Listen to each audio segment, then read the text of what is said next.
Je ne suis pas de la diversité, j'ai de la diversité en moi et c'est là toute la nuance. Ces mots, ce sont les vôtres, Rachel Kahn. Merci d'être avec nous pour nous présenter votre dernier essai, Racé, aux éditions de l'Observatoire. Alors, Racé par excès de race, écrivez-vous.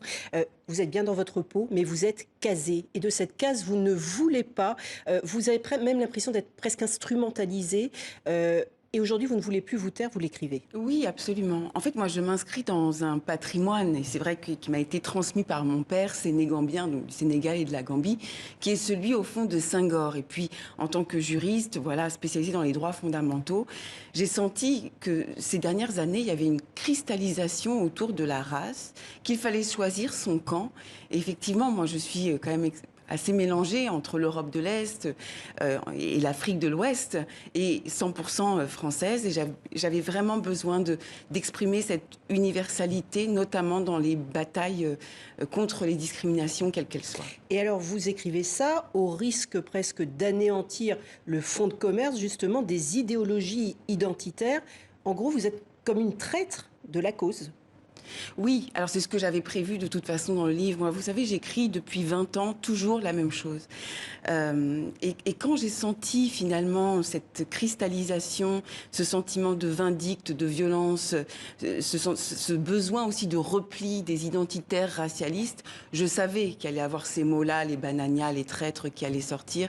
Mais je pense qu'il est très important aujourd'hui, dans ce contexte national et mondial, de pouvoir nous réparer. C'est pour ça que j'ai voulu écrire au plus près de ce que je pense, notamment de cette bataille qu'il faut nous réunir au fond. Et au plus près de l'actualité aussi, parce qu'il y a eu les réunions non mixtes qui ont fait l'objet de nombreux débats politiques, notamment.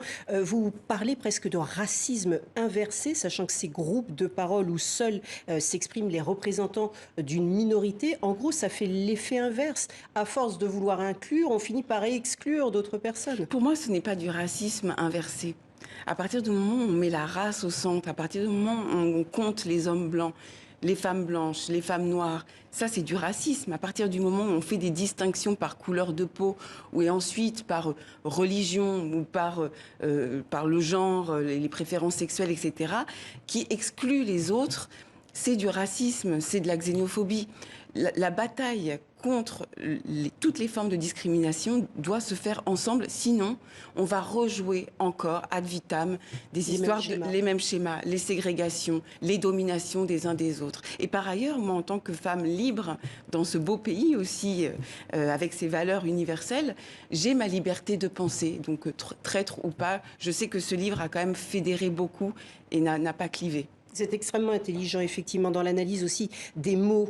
Ça a une importance sur TV5 Monde avec la francophonie. Tous ces mots creux, enfin, que vous dites, creux comme la diversité, la mixité, le collectif, le vivre ensemble.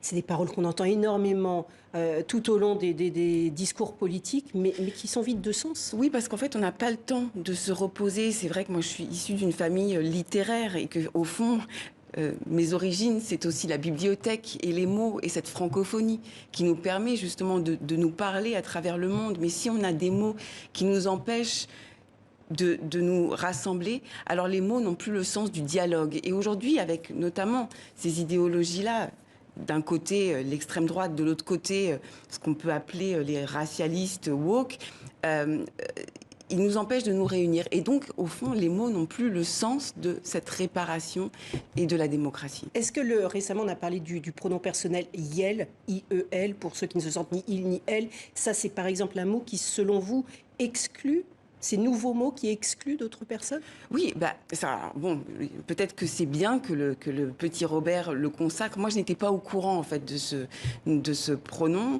Mais effectivement, de toute façon, ça serait toute la langue française qu'il faudrait revoir, puisque si je dis « yel » est beau, Yel est belle, ça ne va plus, c'est toute la difficulté. Donc en fait, il faudrait tout adapter, il faudrait tout revoir. Et déjà qu'on n'arrive plus à se comprendre, qu'on n'arrive plus à s'entendre, c'est un nouveau problème. Ça complique encore. Rachel Kahn, le 9 décembre, vous allez attribuer le prix de la laïcité à l'occasion de la Journée nationale de la laïcité, qui est un principe propre à la Constitution française. Vous, quelle définition donneriez-vous à ce mot laïcité? Oui, effectivement, c'est Marlène Schiappa qui m'a proposé d'être la marraine de ce nouveau prix. J'en suis très honorée. Pour moi, la laïcité, ce n'est pas une opinion, c'est ce qui permet d'avoir des opinions. C'est ce qui permet la démocratie, c'est ce qui permet l'égalité, la justice, c'est ce qui permet ce dialogue et nos singularités qui peuvent se conjuguer grâce à ce principe d'ouverture. Merci beaucoup Rachel Kahn d'avoir été avec nous. Et puis félicitations aussi, puisque vous allez recevoir la semaine prochaine le prix littéraire des droits de l'homme pour les combats que vous menez de manière orale et écrite dans ce très beau livre Racé aux éditions de l'Observatoire. Merci à vous d'être venu sur le plateau de TV5 Monde.